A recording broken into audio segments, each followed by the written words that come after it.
नमः सिद्धेभ्यः। ॐ नमः सिद्धेभ्यः। ॐ नमः सिद्धेभ्यः। सर्वत्र सद्भावो विशोभमानम् मानच्युतौ जातमिहातिमानम् तं मार्दवं मानव धर्ममार्य प्रार्थ्यं प्रवन्दे सतधा प्रभक्त्या। जो सर्वत्र इष्टानिष्ट पदार्थों में समीचीन भाव से शोभमान है,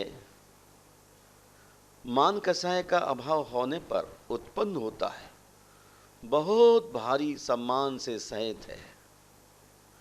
और आदि पुरुष जिसकी प्रार्थना करते हैं, उस मार्दव धर्म की हम सैकड़ों प्रकार की प्रकट भक्ति से वंदना करते हैं। जय बोलिए अंतिम तीर्थेश भगवान महावीर स्वामी की जय। उत्तम मार्दव धर्म की जय। संत श्रोमणी आचार्य गुरुवर श्री विद्यासागर मुनिराज की जय। धर्म स्नेह बंधुओं, पर्युषण के पवन प्रसंग की द्वितीय मंगलमय प्रभात मन की सरलता को आहूत करती हुई,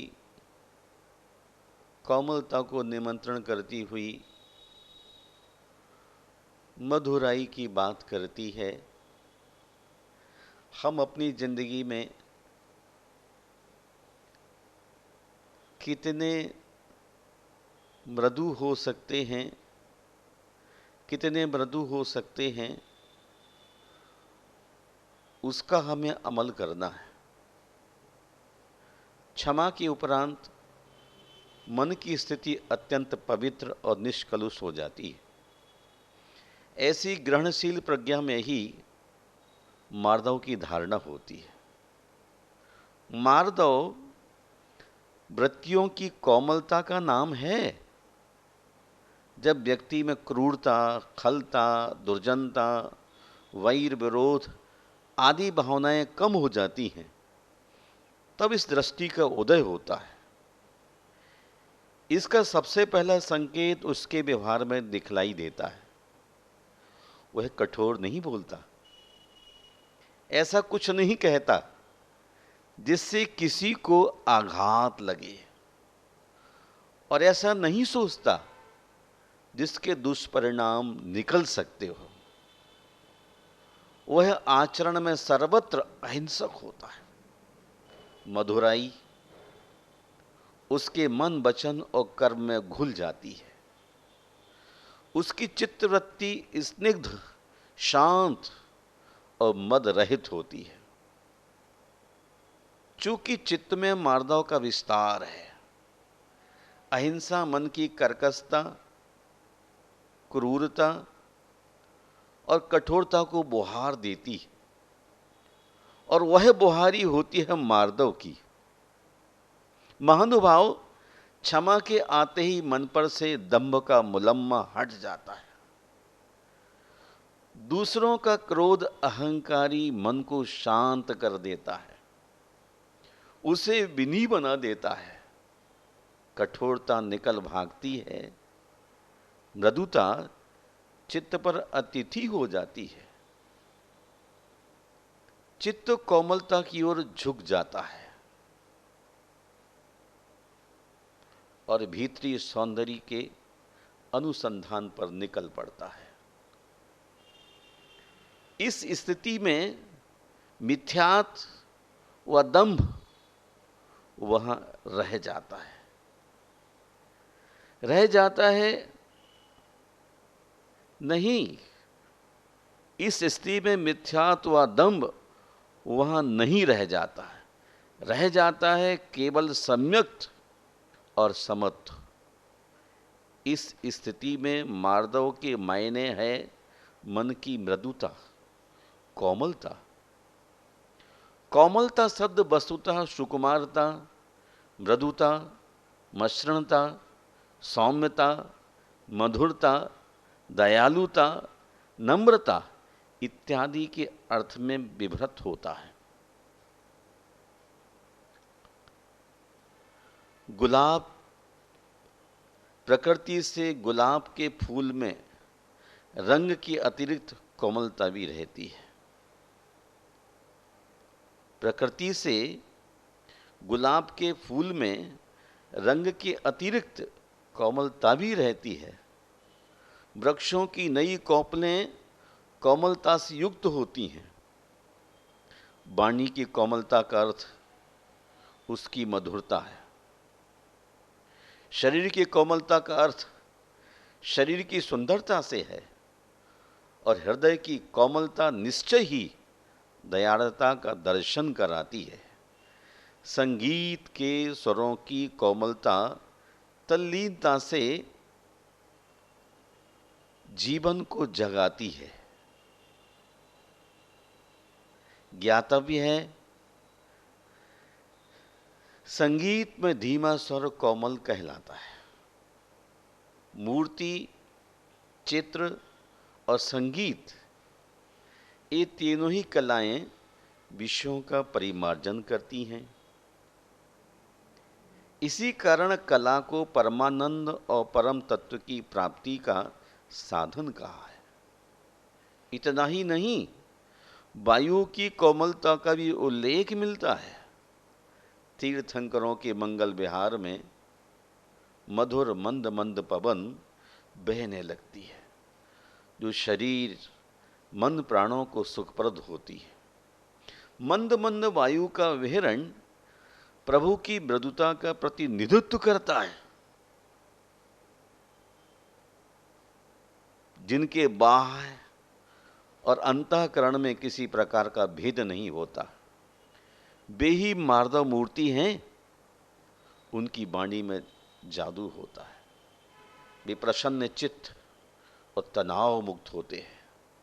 सदा एक रस रहना एक विरल लब्ध गुण है।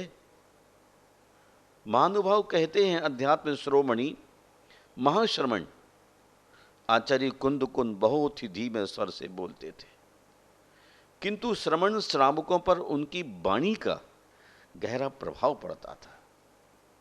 मृदुभाषिता इस बात की परिचायिका है कि प्रवचनकर्ता ने क्रोध पर विजय प्राप्त कर ली है, वाणी को संयमित कर रखा है। ऋषि मुनि यति अनगार बहुत ही कम बोलते हैं, जो भाषा समिति का एक गुण है। मानव प्रकृति के पत्र और पुष्पों की कोमलता से प्रवृत्त होकर अपने जीवन में उसे उतारना चाहता है। इसलिए वह स्पर्श से शरीर की कोमलता तथा श्रुति मधुरता से वाणी की कोमलता का आकलन करता है। कोमल वाणी या मंद स्वर में वार्तालाप करने से अथवा वाद्यादि की मंद ध्वनि से ध्वनि प्रदूषण नहीं होता। इस बात का पर्युषण पर्व के दिनों में विशेष ध्यान रखना चाहिए, ताकि पवित्र दिनों में किसी जीव को आपकी चेष्टाओं से तकलीफ न हो, वरना आप पाप के भागीदार होंगे। क्योंकि भावों में ही हिंसा अहिंसा पलती। इस तरह आचरण में जो जितना सहज होगा, उसके खाते में उतना ही धर्म होगा। आचार्य शुभचंद्र महाराज ध्यान ग्रंथ ज्ञानरणाओं में लिखते हैं, निवारिताम मान मोदार मार्दवही, जिनकी बुद्धि धर्म परायण है, वे ही अभिमान पर विजय प्राप्त कर सकते हैं। अभिमान इस स्थाणु के समान है। जो नम्रता नहीं जानता, मनुष्य की सभ्यता जितनी विकसित हुई है वह उतना ही जटिल, कठोर और अहंकारी हो गया है। वस्तुतः मार्दव बेंत के समान है, बिल्कुल नरम। ये बेंत मेरे हाथ में देखिए, गोल हो गया, जिसमें नम्रता स्वाभाविक गुण है। मद से मनुष्य मार्दव से दूर चला जाता है। मद के मायने हैं अहंकार। अहंकार की अपनी कथा है। जिस तरह चूहा चिंधी पाकर बजाज बन बैठता है, लगभग ऐसा ही कुछ है मन के साथ। बिंदुवर पाकर जो सिंधु जितना गर्व करता है, बिंदु भर पाकर जो सिंधु जितना गर्व करता है, वह अपना पग किसी लक्ष्य पर टिका नहीं पाता।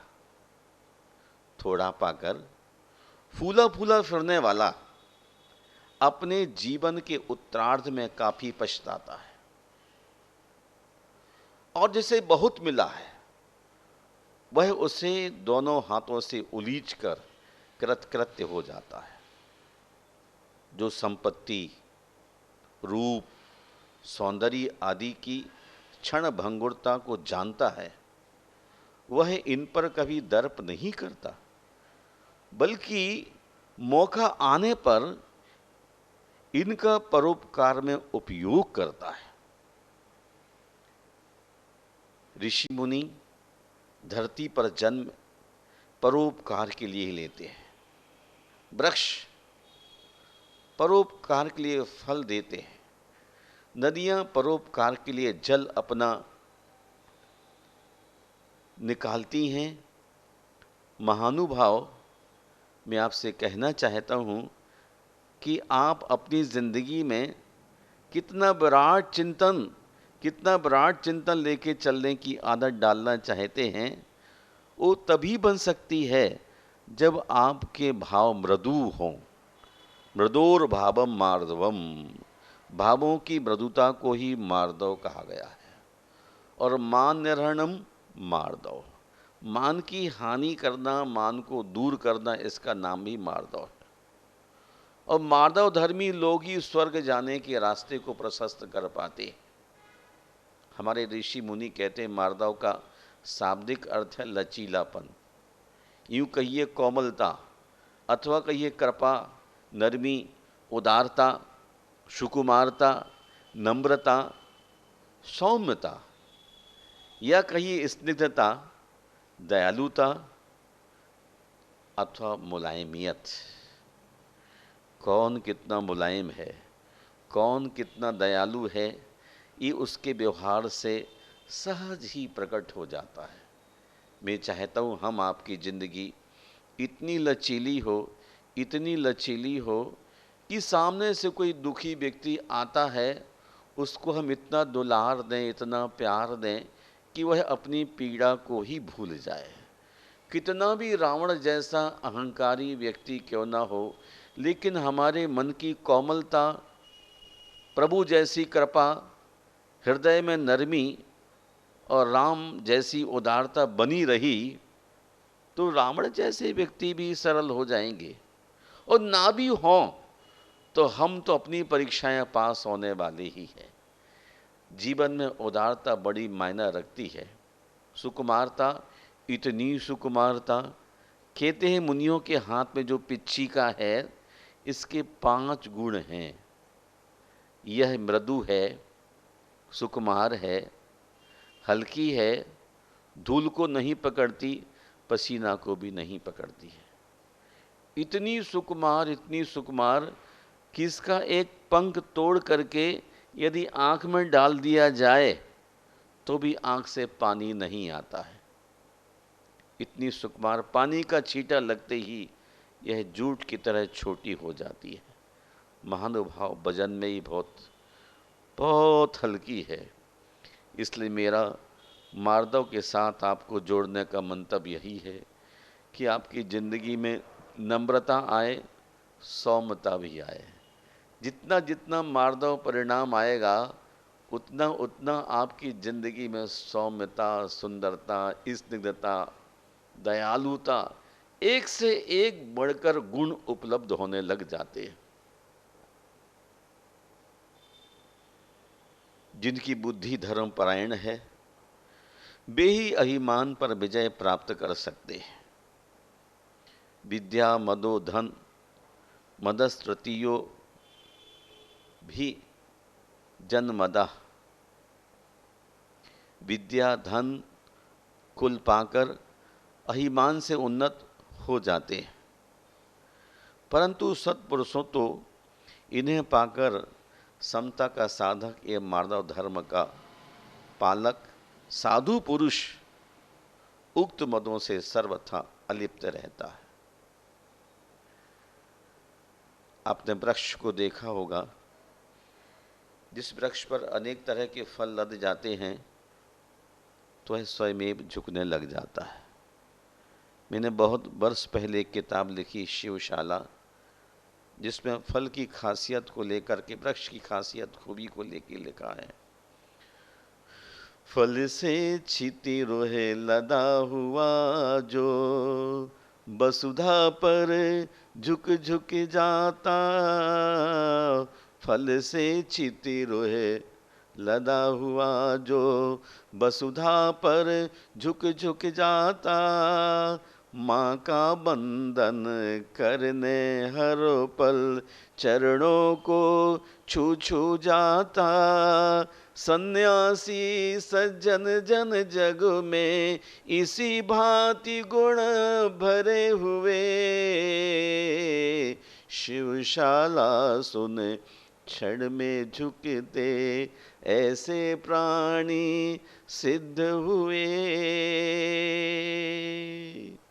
निश्चय ही कहा जा सकता है, जो व्यक्ति पूरी तरह से सरल हो जाता है, अत्यंत सरल हो जाता है, उसमें गुणों का आगार होता है, खजाना होता है, और ऐसा आदमी ही शिवशाला पाने का अधिकारी होता है, वही सिद्ध गति को पा सकता है। महानुभाव वृक्ष में फल लगने के बाद वह धरती माँ का बंधन करने के लिए पुनर्पुनः जमीन को छूता है, और गुणवान व्यक्ति भी पुनः पुनः शिवशाला पाने के लिए जिनमानी माता के चरण छूता है। किंतु आसुरी वृत्ति के व्यक्ति दंभ, अभिमान, क्रोध, कठोरता और अज्ञान वृत्ति में फंसकर माँ जिनमानी का भी उपहास उड़ाने में लगे रहते हैं, अथवा निरहंकारी तीर्थंकरों की प्रतिमा को देखकर, निर्ग्रंथ गुरुओं को देखकर भी उपहास करने लग जाते हैं। किंतु उन्हें इस बात की खबर नहीं है कि ये कौन है। कौन है ये? जो पहुंच चुके हैं मंजिल तक, उनको तो नाजे सफ़र नहीं, और जो 2 कदम अभी चले नहीं, रफ्तार की बातें करते हैं। जो तीर्थंकर मोक्ष में जाकर स्थापित हो गए, वो तो कुछ भी डिस्कस करने को तैयार नहीं, शांत, अपार शांति, अपार शांति। लेकिन जो संसार में रहने वाले प्राणी हैं अभिमानी, उनकी क्या बात कहूँ। अभिमानी का तर्कस नुकीले तीरों से भरा ही रहता है।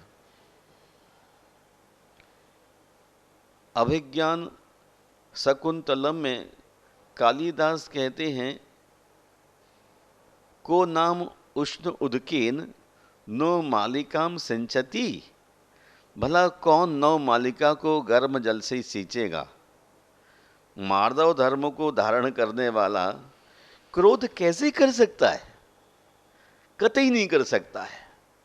मार्दव धर्मी के अंदर से क्रोध निकल जाएगा।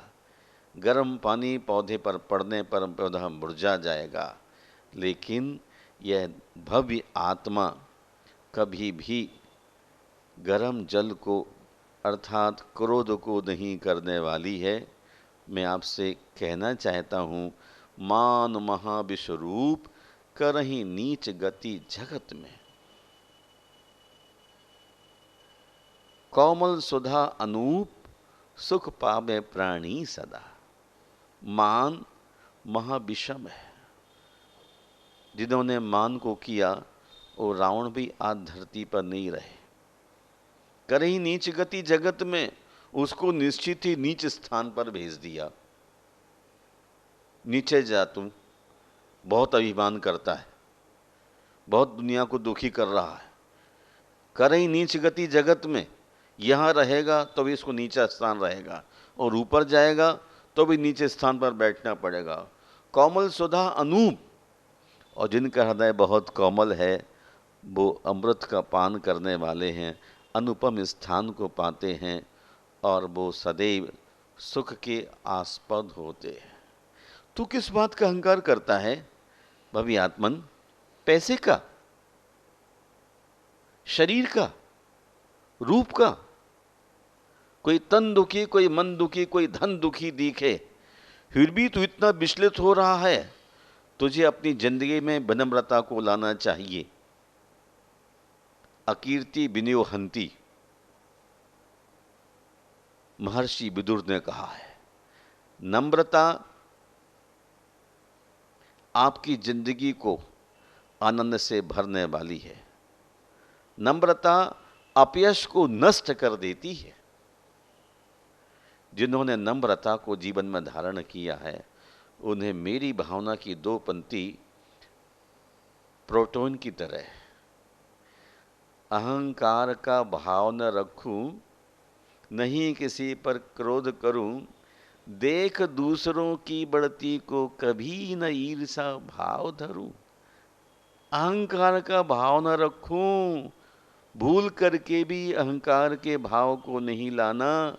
ये शरीर कितने दिन के लिए है? अकड़त कितने दिन के लाने? शरीर कभी भी जा सकता है। ये अहंकार को छोटा करने की जरूरत है।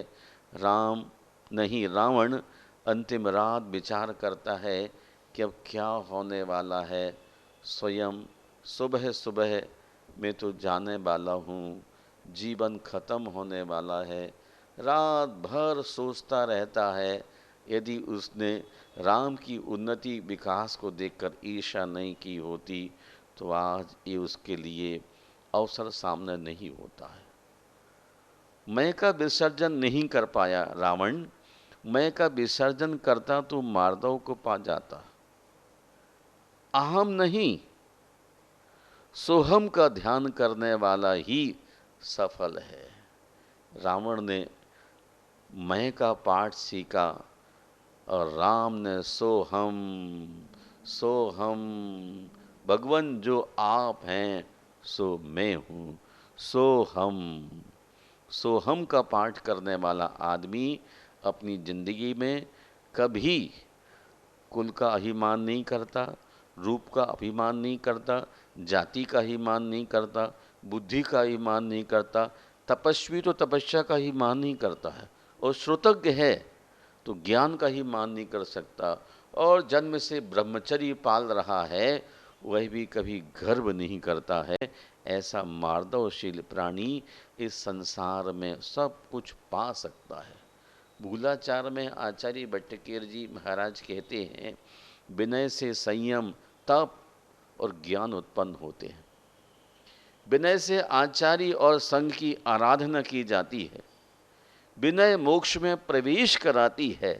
विनय मोक्ष द्वारम, विनय मोक्ष का द्वार है। एक दार्शनिक पश्चिम में हैरिक हुआ। वह कहता है, अगर हमें स्वर्ग को जाना है तो हमें नम्र होना पड़ेगा। वहाँ छत ऊंची है पर दरवाजा नीचा है। एक जमाने में कहते हैं, आपने सुना होगा, मंदिर की शिखर गगनचुंबी और द्वार भूचुंबी, बिल्कुल झुक के जाना होता था। आज तो आप यूं तन के चलते अहंकार के साथ। धर्म स्नेह बंधु वीरशन आचार्य कहते हैं, जो व्यक्ति रत्नत्रय वत्सु नीचर वृत्ति विनय रत्नत्रय को धारण करने वाले पुरुषों के प्रति नम्र वृत्ति धारण करता है, वह विनय कहलाती है। जिन्होंने सम्यक दर्शन ज्ञान चारित्र को धारण कर लिया, ऐसे व्यक्ति के प्रति बहुत विनीत होकर के चलना है। जो व्यक्ति अपनी कषायों और इंद्रियों का कंट्रोल करता है, उन्हें काबू में ले लेता है, उसका नाम भी विनय कहा गया है। यति विषप तो कषाय पावड़ में कहते हैं, गुणाधिकेशु नीचर वृत्ति विनय। गुणवृद्ध पुरुष के प्रति नम्र वृत्ति का रखना विनय है। गुणवृद्ध, संयम वृद्ध, तपस्या वृद्ध। उम्र से कोई वृद्ध नहीं होता, बाल सफेद हो जाएं वो वृद्ध नहीं माना गया। गुण वृद्ध। यति वृषभ महाराज ने कितना सोच के मैं संदेश दिया कि है भव्य आत्माओं, गुण वृद्ध व्यक्ति के लिए आप अपना आदर्श बनाएं, और जो व्यक्ति गुण वृद्ध है वही आपकी जिंदगी को महान बना सकता है। विनयहीन पुरुष का शास्त्र पढ़ना व्यर्थ है, क्योंकि विद्या पढ़ने का फल विनय है, और विनय का फल स्वर्ग मोक्ष आदि है। इतना ही नहीं, विनय के द्वारा व्यक्ति अभ्युदय को प्राप्त होता है, और विनय के द्वारा ही मनुष्य पंच कल्याणक को प्राप्त होता है। इसलिए मेरा आपसे अनुनय है, निवेदन है, तीर्थंकर प्रकृति का बंध भी इस विनय संपन्न भावना से होता है। 16 कर्ण भावनाओं में एक विनय संपन्नता है, और आज पर्युषण पर्व का द्वितीय दिवस है। अपने मान को त्याग करिए और जीवन में विनय को धारण करिए। मैं आप सबके मंगल की कामना करता हूँ और बहुत बहुत आशीर्वाद देता हूँ। जो व्यक्ति जितना विनम्र होता चला जाएगा, वह उतना ही महान होता चला जाएगा। हमें अपने भीतर की कषायों का वमन करना है, विमोचन भी करना है, और अलौकिक सुख को प्राप्त करने के लिए तीर्थंकर महावीर और पार्श्वनाथ प्रभु की तरह पूरी तरह से विनीत हो जाइए। विनम्रता ही मोक्ष का द्वार है। जय बोलिए उत्तम मार्दव धर्म की जय। गुरुवर आचार्य विद्यासागर जी मुनि राज की